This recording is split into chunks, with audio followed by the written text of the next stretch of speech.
Canada's top intelligence agency is warning that extremists could inspire and encourage violence against queer and trans people in the coming year. So yeah, when we talk about anti-LGBTQ+ government policies and legislation having some dangerous repercussions, this is the sort of thing we're talking about.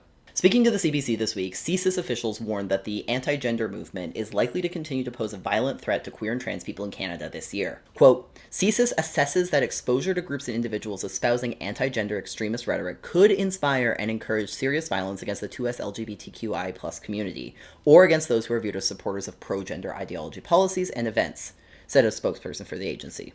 And translation, anti-LGBTQ2S+ rhetoric will lead to anti-LGBTQ2S+ violence. The comments from CSIS came in response to a document from the Integrated Terrorism Assessment Center, which keeps track of terrorist threats to Canada.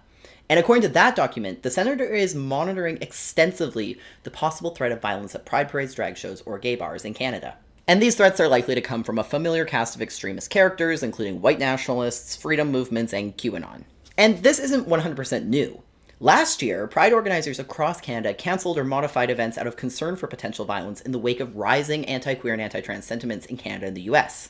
Pride Toronto said that in addition to having to hire more security, their festival's insurance rates actually more than tripled between 2022 and 2023, despite not having actually made any recent claims. And anti-queer and trans sentiment is on the rise, and as we've seen in the US, that can lead to deadly consequences like the 2016 Pulse nightclub tragedy.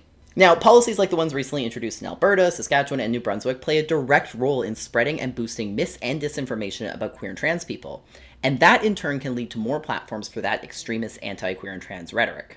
I mean, as a publicly trans journalist covering these kinds of policies in recent weeks, you just need to look at my social media replies. Don't actually look at my social media replies, and you'll see how emboldened some of these people are. The same could be said for some of the right-wing extremist groups that came out in support of the 1 Million March for Children, the whole so-called parental rights movement, back in the fall. And even if these politicians like Danielle Smith and Pierre Poilievre themselves aren't endorsing that level of extremism, they are making space with these sorts of policies for those dangerous ideas to thrive. And the idea that those sentiments can turn into real violence against our community should worry us all.